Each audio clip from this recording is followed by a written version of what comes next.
I'm going to be over there. I will be right there. Okay, I'm mic'd.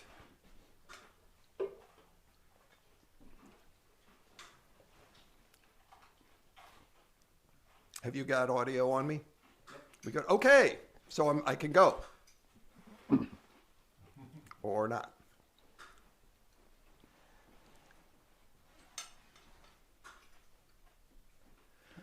Welcome, everyone, to the third Coventry Colloquium, a series of occasional presentations we are doing to enhance the knowledge of the world here. Today, I am super honored to present Dr. Geoff Landis, one of our friends from Cleveland, Ohio here. He is a NASA engineer and one of the great experts on interplanetary travel, like travel to the moon and Mars and Venus, and probing and exploring and colonizing thereof. Dr. Landis is also a great science fiction writer. He has won Nebula Awards, 2 Hugo Awards, a Locus Award, and a Rising Award for his poetry. And today he's going to be talking about what he knows about ideas to colonize Venus in the clouds. I present to you, everyone, Dr. Geoff Landis. Thank you. Yeah, thank you. Thanks for inviting me. I sometimes give talks about science ideas. This is sort of halfway between science and science fiction, but I'll try to throw in a little bit of science, maybe here and there, between the science fiction. Let's start by just talking about the inner rocky planets. I mean, here's one that we're very familiar with, the planet Earth, one of my favorite planets. But of course, there's others. There's a lot of interest in exploring Mars, and I've spent a good portion of my career working on Mars exploration. But inward from the sun, we have Mercury and Venus. Mercury, very small, very rocky, very hard to get to. But Venus, the mystery planet because it's shrouded by clouds. Actually, this picture is a little bit misleading. When you look at Venus with your naked eye, you just see a featureless white ball. This picture was a picture from Pioneer taken in the ultraviolet, where you can see some markings. And the interesting thing is nobody actually knows what these mysterious black or dark colored in the infrared markings are on Venus. It's very controversial among the Venus atmospheric science community. But you can look below the clouds with radar. You look below the clouds, and actually it does not look like this because you can't see radar. But if you could see the surface through the clouds, this is what it would look like, and we know that from radar imagery. Interestingly, it's the other orange planet, but this one is not orange because of iron oxide, like Mars. It's orange because the cloud layer is so thick that it has scattered away all the blue light, and all of the light that makes it to the surface is sort of orangish red light. Well, let's take a look at Venus. How is it different from Earth? Well, it's the next planet in, so it's closer to the sun, gets almost twice the solar energy at the top of the clouds, although the clouds are so reflective that actually the amount of solar energy reaching the surface is less than Earth's. Gravity pretty close to Earth's, just a little bit less. Rotates phenomenally slowly and backwards. So that's a difference. A big difference is the surface pressure is 92 atmospheres. So it has a thick atmosphere, and guess what? You can't breathe it. It's carbon dioxide with a little bit of additives of other gases that are also not good for you. But the big problem is the temperature. It is 450 degrees C on the surface. That's the temperature of your oven when you're running the self-clean cycle. So Venus is not Earth's twin. Venus is Earth's evil twin. Nevertheless, although it's the most hostile surface environment in the solar system, 450 C, 90 atmospheres of pressure, Nevertheless, there have been missions to Venus. It's not entirely unexplored. Many orbital missions to Venus, including American missions, Russian missions, European missions, and a Japanese mission, but a smaller number of missions into the atmosphere and the surface, including this one, the Pioneer Venus mission. 4 atmospheric probes entered the atmosphere. They all hit the surface, of course. You go down, you eventually hit the surface. They all transmitted all the way to the surface. And one of them, after bouncing on the surface, continued to transmit for an hour. It wasn't designed to be a surface lander, so it didn't have anything nice like cameras. But we can say, yes, NASA's made it to the surface of Venus. But the real stars of Venus exploration, for the surface anyway, has been the Russians. They have the Venera missions. The Venera missions basically took a brute force approach to exploring the surface of Venus. They had giant stainless steel pressure vessels that held the atmosphere and the temperature out. Well, okay. One of them survived for a record-breaking 2 hours and a few minutes on the surface of Venus. That's pretty good. They did it actually by the trial and error method. They tried something, it didn't work. They tried something a little bit more robust, it didn't work. Around Venera 6, they got one that actually made it to the surface. And with Venera 9, they made one that had a television camera taken all to the way to the surface. Here's the first images of Venus, Venera 9, Venera 10, sort of a desolate, rocky surface. They got a little bit further. The next couple of Veneras actually had a minor problem. The lens cap melted onto the camera, and they didn't get any pictures. But with Venera 14 and Venera 15, we started getting some color pictures of Venus. These pictures have been cleaned up a little bit with some computer reconstructions that got rid of some of the artifacts on it. But this is Venus in the color that you would see it. Actually, this has then since been color corrected so that instead of with the orange light that makes it to the surface, it's been corrected to the color if it were illuminated with white light. And it's the most boring thing ever because it turns out the surface of Venus is gray. Well, I've been talking about the surface of Venus. The surface of Venus, of course, is hot because of the greenhouse effect. It's a very thick carbon dioxide atmosphere, so the light that comes in has a great deal of difficulty for the infrared light to exit the planet and cool it down. But let's look at the atmospheric pressure as a function of altitude. As I said, it's about 92 atmospheres at the surface. But as you go up, the pressure decreases, just like Earth. No surprise there. Interestingly, here, right about 50 kilometers altitude above the surface, about 30 miles high, you get to the point where it's 1 atmosphere of pressure. So there's an interesting region in the upper atmosphere where it starts becoming Earth-like. I won't say Earth-like entirely because it is still a carbon dioxide atmosphere, and those pretty white clouds are sulfuric acid droplets, concentrated sulfuric acid. But in terms of pressure, also like Earth, as you go higher in the atmosphere, it gets colder. When you get up to just about this altitude, it starts getting cool. Here's the temperature, temperature over here. And you can see right around this altitude, about 56 kilometers above the surface, you get very Earth-like conditions in that liquid water range. So interestingly, what I tell people sometimes is the problem with Venus is not that the surface is too hot and too high pressure. The problem is the surface is too far below sea level. So can we send humans to Venus? Whoa.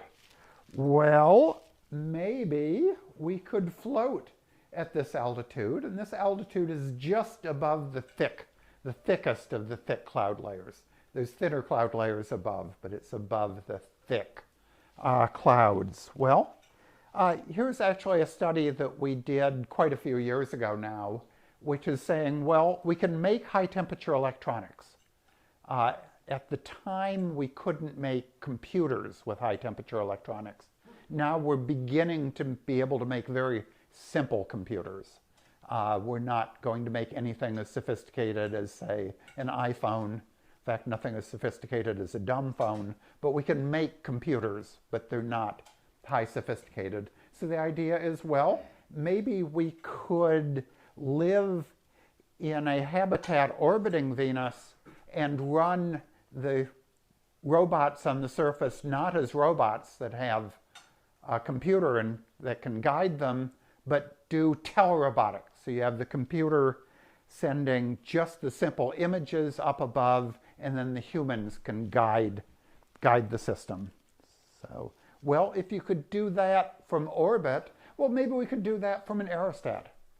Maybe we could send the humans in a dirigible, or possibly even a balloon, and then control the rovers on the surface that are learning about this sort of fascinating geology of the planet Venus. And that would be another whole lecture, which I'd be happy to give.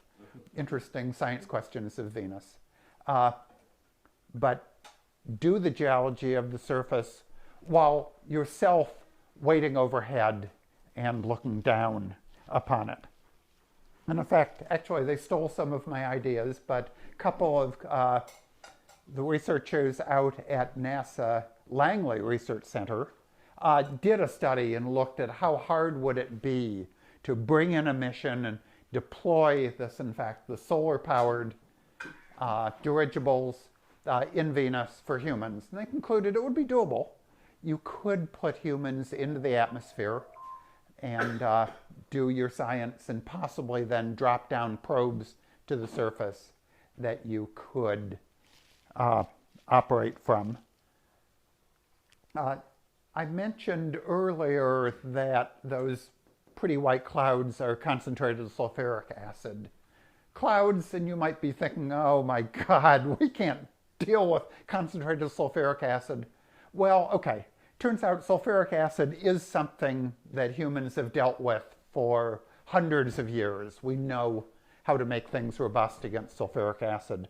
Turns out one of the easiest ways to do things is to make a Teflon coating. Teflon is robust against sulfuric acid. How about that? In fact, we know this because the Soviets, not only did they land probes on the surface of Venus, they put balloons into the atmosphere of Venus, floating at this atmosphere pressure about 55 kilometers above the surface. And the reason they made them, the reason that they worked, was they put a Teflon coating on their balloons. One of the things that we discovered from this and other missions to Venus is actually at this level, 50 to 60 kilometers above the surface, the wind whips around Venus at a tremendous velocity, about 100 meters per second, which means it goes around the planet in 4 days.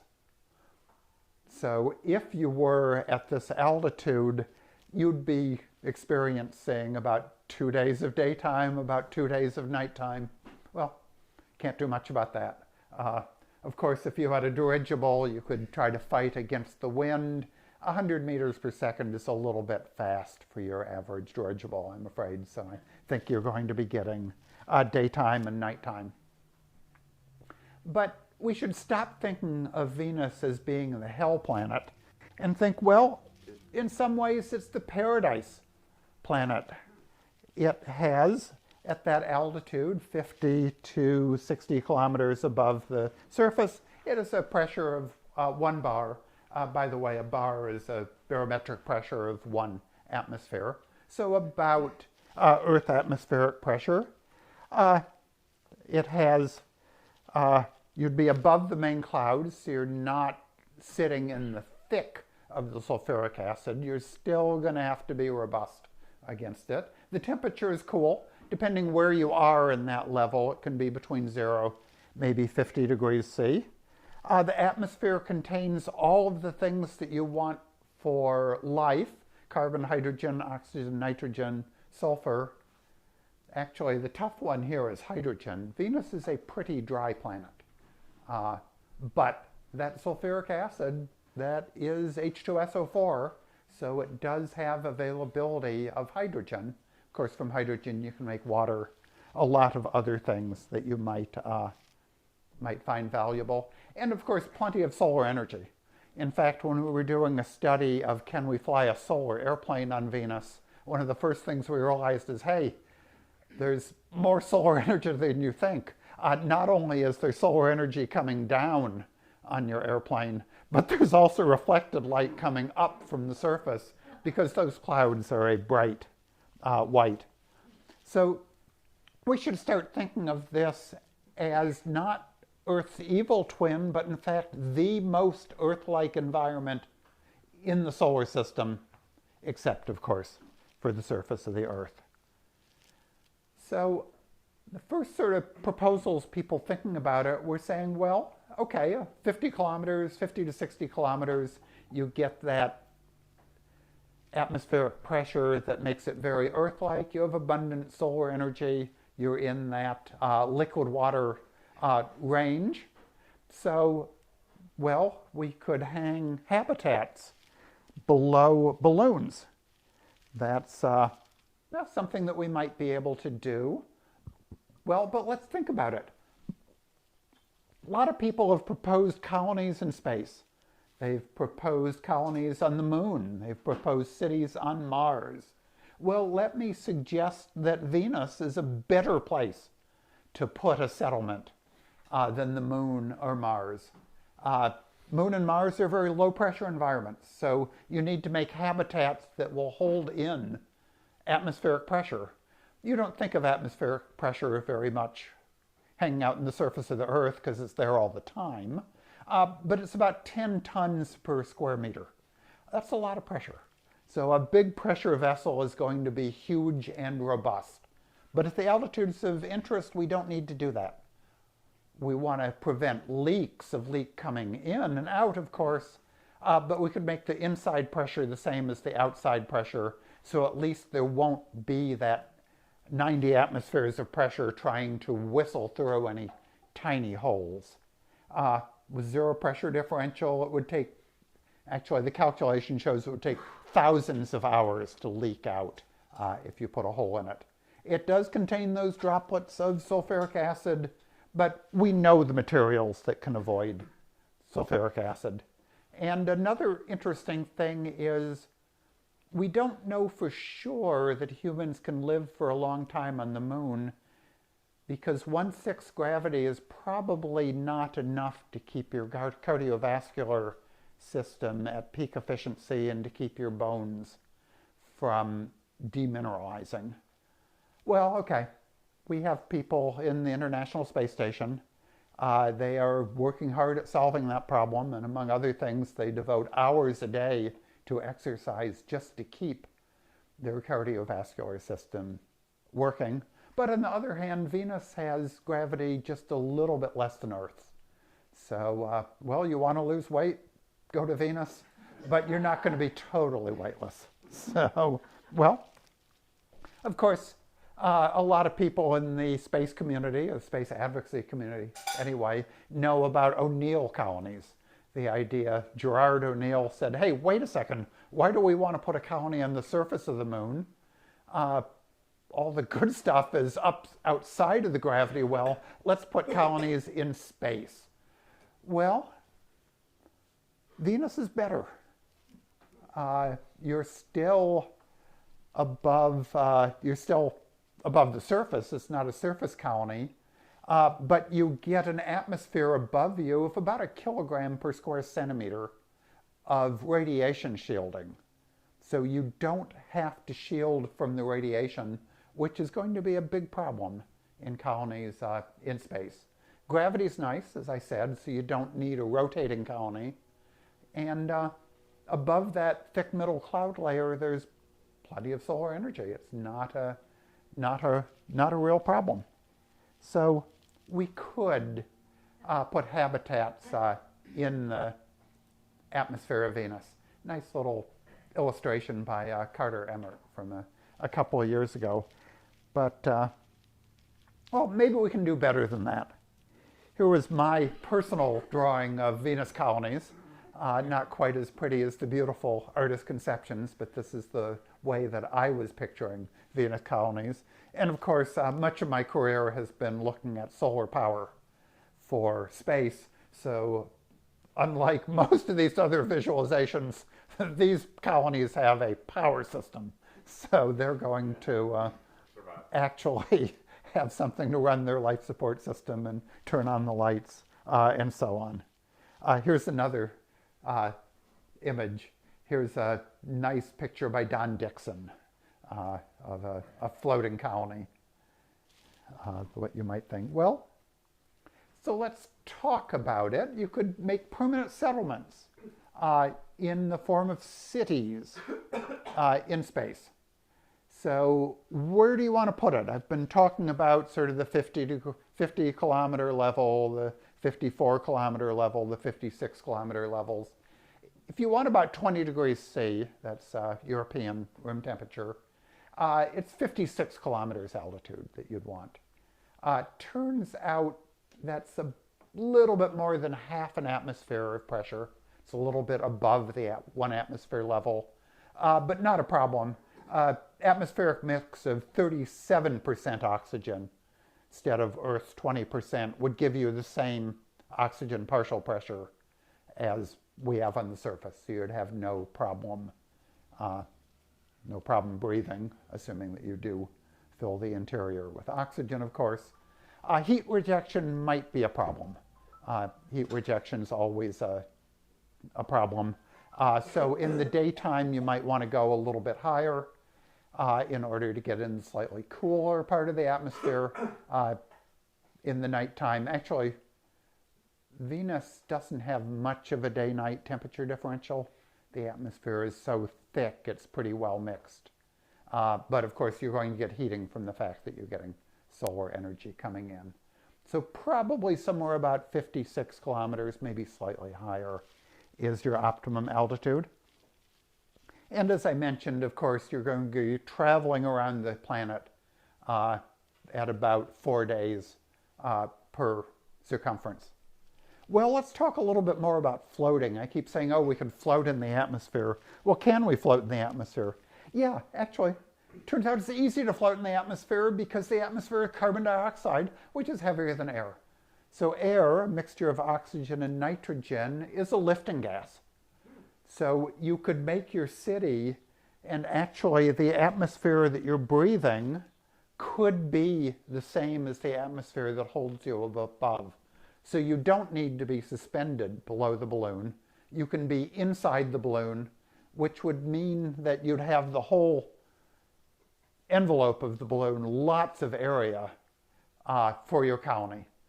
Just to show some calculations, if you had a 400-meter radius balloon, it's a pretty big balloon, but we're talking cities.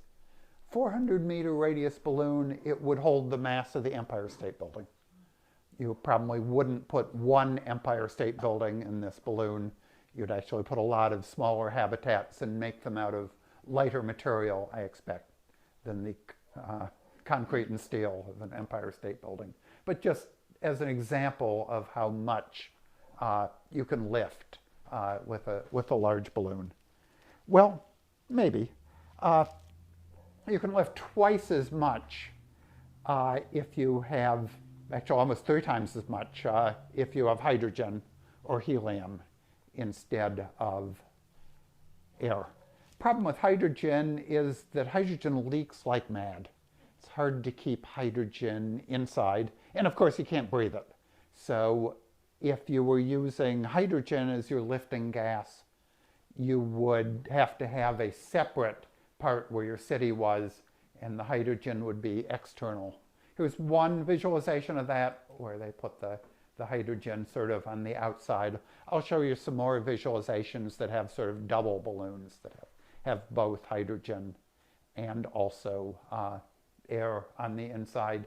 I'm thinking probably not, simply because hydrogen is a harder resource to get on Venus. Not impossible. You've got to scoop up the sulfuric acid, separate out the hydrogen, and make basically sulfuric acid anhydride, which you don't want, so you get rid of it, and keep the hydrogen. So you could do it, but I'm thinking that you probably want to do the lower lifting capability of the oxygen nitrogen, simply because I love the idea of having huge open areas for your humans to live in. There's sort of a comparison of two different views of floating cities. The one with the hydrogen separate, and here's a different vision of a city with the lifting envelope being your oxygen. Of course, people get more fanciful. I just love this image as a fanciful sort of city that you might have floating in the atmosphere of Venus. I do keep saying, where the heck are the solar panels?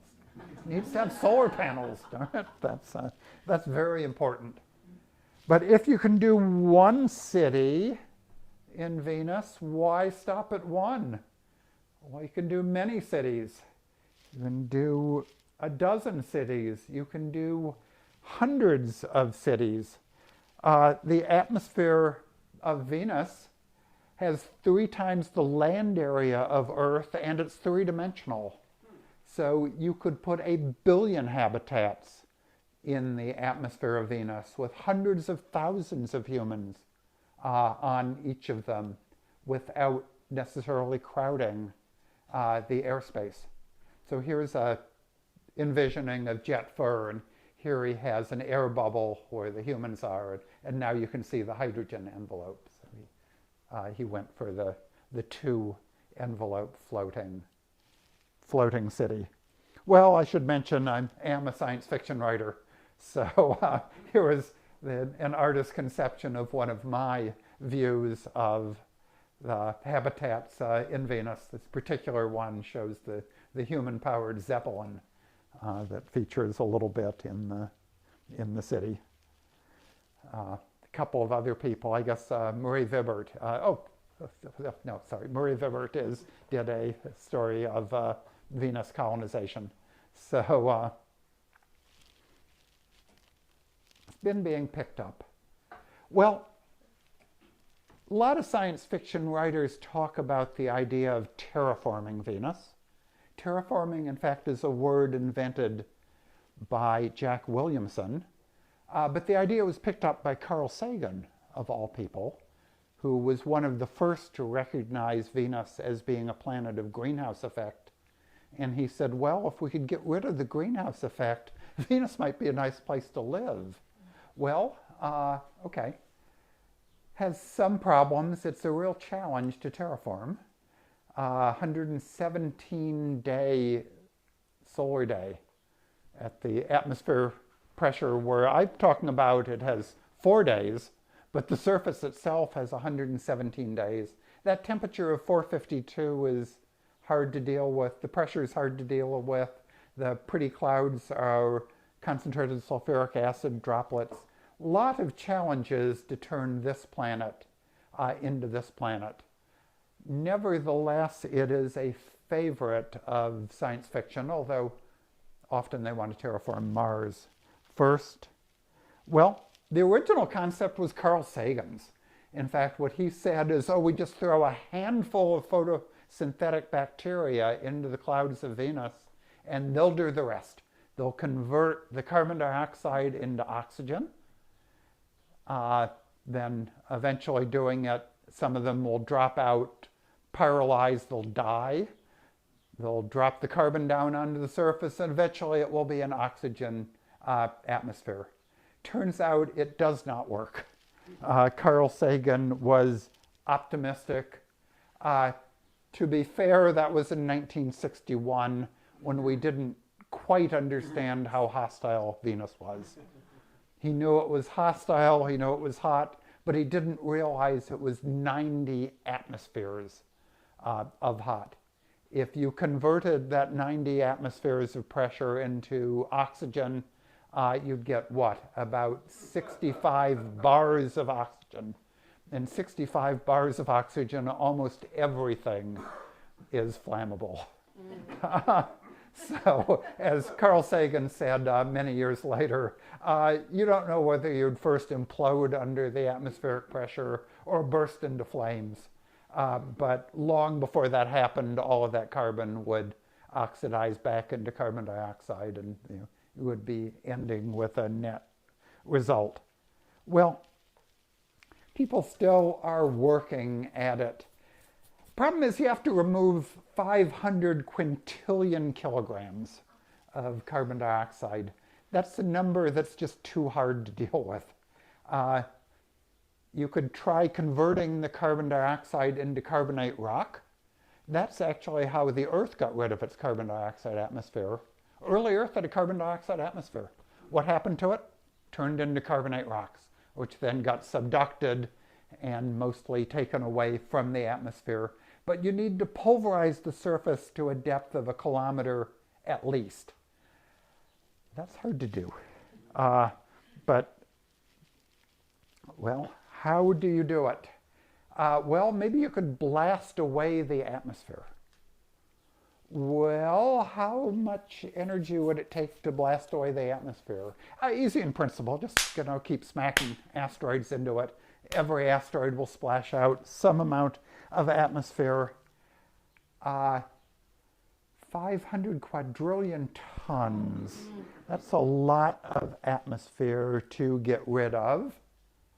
Well, yeah, turns out, do the calculation, it would take about 2 million 1 kilometer diameter asteroids, or 2,000 10 kilometer diameter asteroids. My guess is by the time you have the capability to move thousands of asteroids around the solar system, people are going to have better things to do with the asteroids than to just throw them away on the planet Venus. Well, I've done a whole different talk about all of the possible ways to terraform Venus. But the sort of interesting one that I still haven't totally said, well, this is science fiction and not science, is, well, we know that at this altitude of 50 to 60 kilometers above the surface, we have Earth-like conditions. Well, we just build the floor up so that the floor is that 55 kilometers above the surface. Turns out when you do some calculations, this is not beyond the capability of high strength-to-weight ratio composite materials like, for example, Bucky tubes, or for that matter, just straightforward graphitic carbon. And fortunately enough, carbon's something we have plenty of in Venus. So we could build a structure up to where it's sort of Earth-like, then convert not all the atmosphere of Venus to oxygen, but just convert that little bit of the atmosphere that's above the floor that you have built with plants, and basically build a planet literally from the ground up. So I was going to not talk forever. Let me just zoom out to some conclusions. Space settlements are often considered as located on the surface of a planet, but that may not be the best place to put it. We could float cities in the atmosphere of Venus, and we could float a lot of cities in the atmosphere of Venus. That's a place where we have gravity, we have pressure, we have radiation shielding, and we have access to a lot of the things we need, like volatiles, carbon in the form of carbon dioxide, oxygen in the form of carbon dioxide, and some amounts of hydrogen and other materials. So maybe we should stop thinking about space colonies in space, think about them floating in Venus. So Venus is in many ways the most Earth-like planet in the solar system, also very different. It's a tough challenge, but technology is coming online. We can take probes down to the surface of Venus. We can float things in the atmosphere of Venus, and ultimately in the long term, we could even put human settlements on Venus. Right now it's science fiction. Science fiction is my life. Let's see if we can make it from science fiction into engineering reality. There you go. Questions?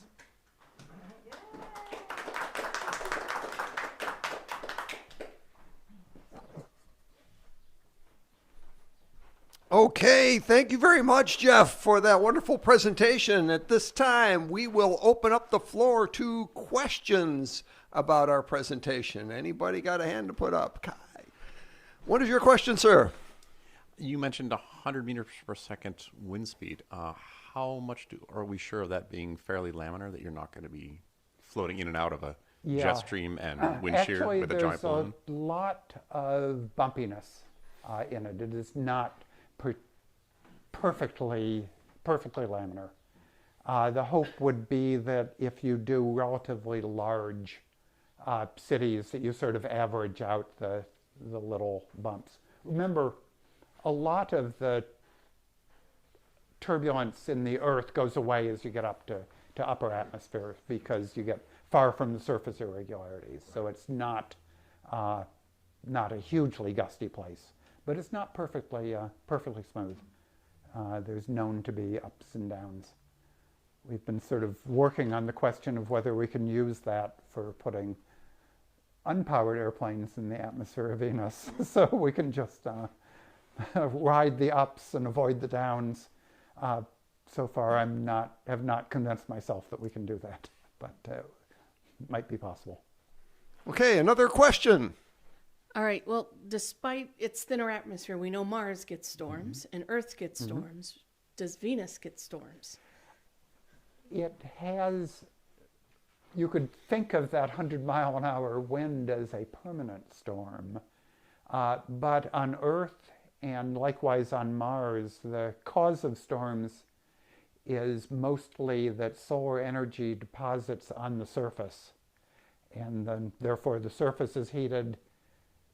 Heat is transferred to the air, hot air rises, and it gives you that tremendous convection cells. On Venus, these are sort of a single giant Hadley cell that transfers energy from the equator to the poles, but it doesn't have the small-scale storms. They're all just big scale storms. Okay, other questions over here. I think maybe you touched on this, but would cosmic rays be a health hazard to Venusians? Yeah, it turns out that thick atmosphere helps us against cosmic rays. Yeah. On Earth, we have we have three things that protect us against cosmic rays. We have the Earth's atmosphere, which is 10 tons per square meter. Lot of mass between us and galactic cosmic rays. We have Earth's magnetic field, which tends to diverge cosmic rays. We don't think about it, but we also have the sun's magnetic field that keeps out the worst of the galactic cosmic rays. So on Venus, we don't have a global magnetic field, but we're actually deeper in the sun's magnetic field, so the solar magnetic field will divert a lot of the cosmic rays, but mainly we also get actually a little bit more than 10 tons per square meter of just atmosphere, so we have just mass between us and the cosmic rays. Other questions? Over here. I'm not too familiar with the subject, but I figured I'd be remiss if I didn't at least ask. These theoretical floating habitats that are whipping around at one rotation every 4 days. At that speed, does G-force come into effect at all? Actually, that's an interesting question, but the answer is no. We live on the surface of a planet where we go one revolution every 1 day. So you're actually moving 4 times less fast than you are on the surface of the Earth. It's enough that you can measure. Actually, if you have a sensitive enough gravitometer, you can measure the fact that there's a little bit of centrifugal force outward on the surface of the Earth. You're lighter than you would be if Earth is not rotating. but it's really not enough to make much of a difference. It's like an inch per second squared. Okay, there you go. That order of magnitude. The actual number. So Okay. gravitometers are enormously sensitive. Yeah, I had a question about latitude. Is there a particular latitude that is better for colonization? And you said the Hadley cells transfer towards the poles. Are the poles maybe a little more better environment? Turns out the atmosphere is so thick, the whole planet is nearly isothermal. There's only a couple of degrees difference in temperature from the equator to the poles. If you get too close to the poles, you do go around the planet a little bit faster.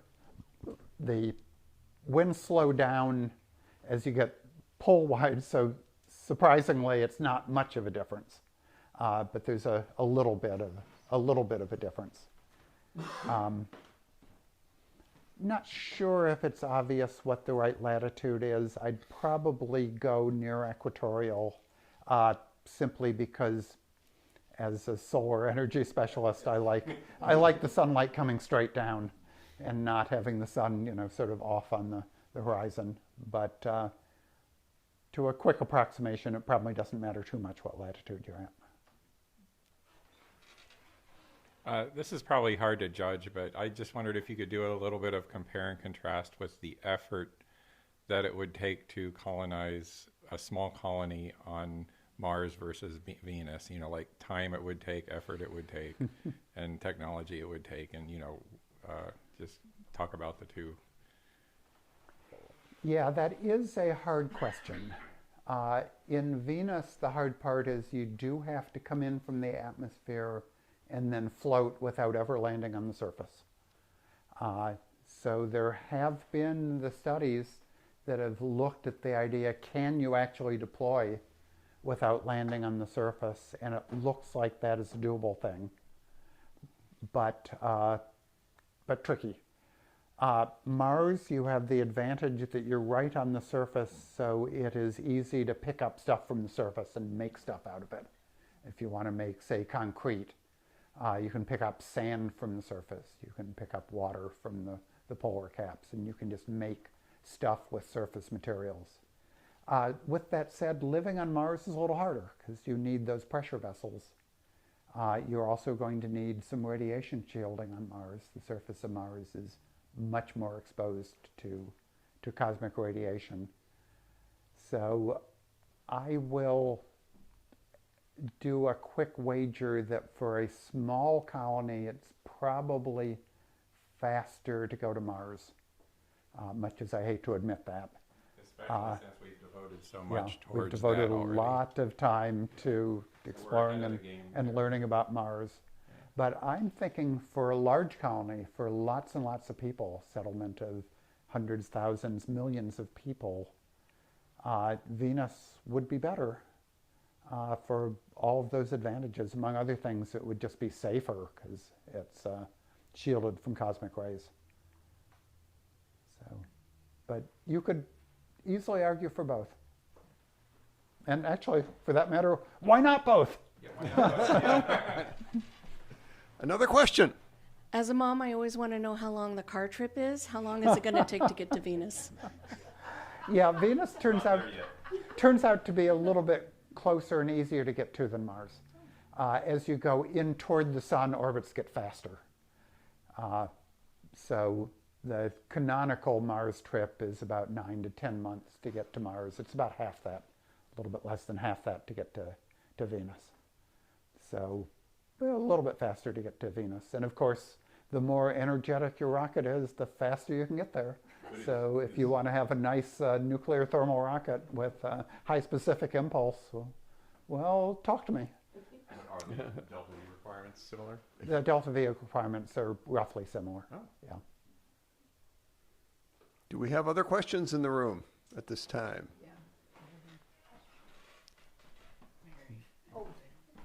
Yeah, I have another question. Has anybody ever done a feasibility study of getting the material to build one of those cities from the surface, because you couldn't bring it all from Earth?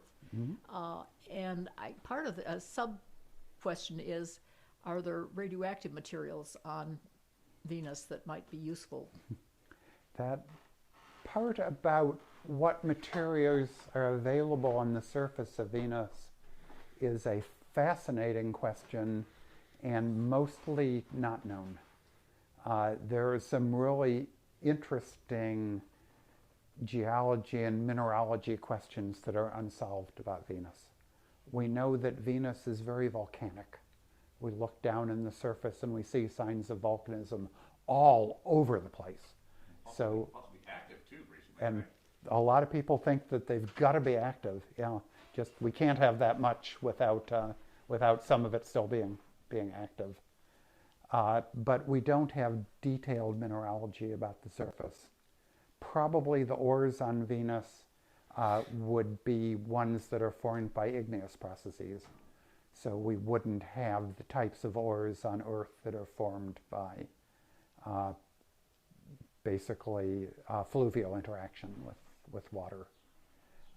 But we really don't know very much about the geology of Venus. We'd really like to find that out. I mostly picture trying to make as much of the structure as possible out of carbon compounds, basically graphite, carbon-carbon, just because you can get that without going down to the surface. But absolutely, to make the cities and replicate the cities, we have to drop down to the surface, grab surface material, and bring it up, because you can't make everything out of stuff that you can make out of carbon dioxide, nitrogen, and sulfuric acid. You've got to grab some other stuff as well. Okay, we have a remote question that's come in. I think a more specific version of a question that's already been asked, but we'll get maybe some specifics. William Manis asks, what are the delta V mass requirement differences between a Mars colony with in situ concrete and a Venus cloud? Venus cloud colony, which I assume would have to be transported all the way from Earth. Mm-hmm. Yeah, you'd have to do some detailed calculations, and I have to say, none of these are yet engineering designs. These are all very much conceptual designs. A nice thing about Venus is that the thick atmosphere makes it relatively easy to break once you get to Venus. And the hard part of getting to Venus orbit is actually stopping once you get there, because you're falling in toward the sun, so you're moving faster. So in principle, they're similar delta Vs. Mars is the next planet out, Venus is the next planet in, but it's typically a little harder to go the one way than the other. But roughly the delta V is the same, and then you're asking the question, how much of the materials can you make from local materials? How much can you make it from stuff that you have to bring from Earth? That really does need a very detailed engineering design, which we haven't done yet. On Mars, a lot of the material that you're going to be using for making your settlement is simply radiation shielding. You're going to be piling dirt on top of it to keep those nasty galactic cosmic rays out. So you have a big help on Venus right there.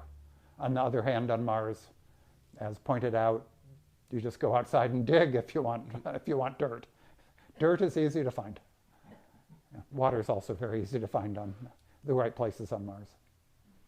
Okay, looking for more questions in the room, and again, we are taking live questions online. This is in YouTube, Doug. The live chat in YouTube is how. Okay, we're taking live questions in the YouTube chat, but we'll take one now. You mentioned earlier the hydrogen, getting hydrogen. Just looking at the numbers in the atmosphere, there's very, very, very, very little hydrogen there. Obviously, we get it from the sulfuric acid, and harvesting that. I'm not sure how that would work, but how do we get more hydrogen there? What are the terraforming possibilities of getting more hydrogen or more water or more ice there? Yeah, if you were terraforming Venus and you really wanted it to make Earth-like, you would have to bring water in from the outer solar system. In science fiction, that's really easy. pretty much everything beyond about 2/3 of the way out in the asteroid belt is icy. The solar system is full of ice. It just happens to be 4 astronomical units from the sun and further away. So the science fictional solution is you bring in an icy body, either an asteroid, one of the farther out asteroid belt objects that would be icy, possibly some of the icy smaller moons of Jupiter, possibly Trojan type objects. With that said, man, that's dealing with a lot of energy, and it is easy to move asteroids in science fiction, much harder to do that in the real world. You'd probably do gravity slingshots to bring them down to Venus, and then, of course, if you just want to dump it into the atmosphere, you can just ablate it in the atmosphere. You don't have to actually break it when you get to Venus. But yeah, other than that, Venus is a planet where water is at a premium. But, you know, they colonized Dune, so we know we can live on desert worlds. What is their spice on Venus? Yet to be determined. It's a hot planet. Okay, do we have any more questions in the room? I'd like to ask, in the depictions we've seen, they're mostly round, balloon-like shapes. Some of them are kind of cigar-like shapes, but I'm concerned with that fierce wind constantly blowing. Wouldn't you maybe think of a teardrop shape, or possibly putting your solar panels to be like the fletches on an arrow to maintain your orientation in that wind? What do you think of that? Well, excellent. I'm waiting to see your SolidWorks models with great eagerness. So let's do some SolidWorks models. Let's see how it works. I like it. Okay. Oh, we have another question. Yeah, one final question. Do you have any plans at all about getting Sultan of the Clouds back in print, and especially the wonderful audio version of it? Yeah, I should probably look into getting Sultan of the Clouds in print. That would be good. That's my Venus story that came out a few years ago. We have another question. For something like that, is it easier to put the solar cells facing down or facing up, or does it really matter? In terms of easy, you could face them either direction. The solar cells facing down have the advantage that, you know, down is always down, whereas the upward ones you'd want to track the sun a little bit. But with that said, you get a little bit more power from the sun-facing ones. So you could probably do both. Do either. Probably both is the thing to do. Okay. I think we are out of questions in the audience. We are out of questions coming in from the internet. I want to thank you, Dr. Landis, for a great presentation. Everybody, if we could thank Dr. Landis.